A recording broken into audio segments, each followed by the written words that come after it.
Linawi ng Pangulo ang pangamba sa NCOV. Everything is well in the country.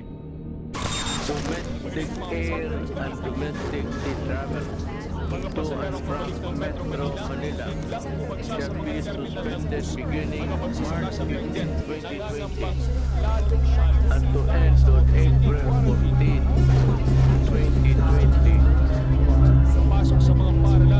Sa mga oras na ito, nagkaka-community quarantine na ang buong Metro Manila. Ito ay dahil na rin sa pagtaas ng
Di ako nakakaranas ng gutom. Ngayon po nararanasan ko na.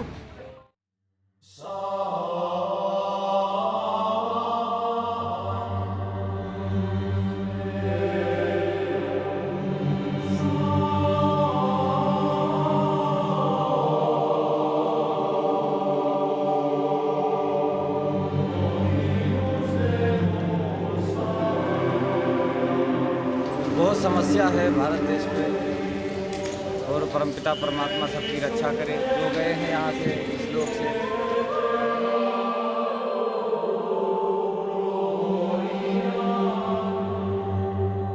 I was looking through the window of the COVID ICU, and that's when I realized I might see someone die. I didn't even know who she was.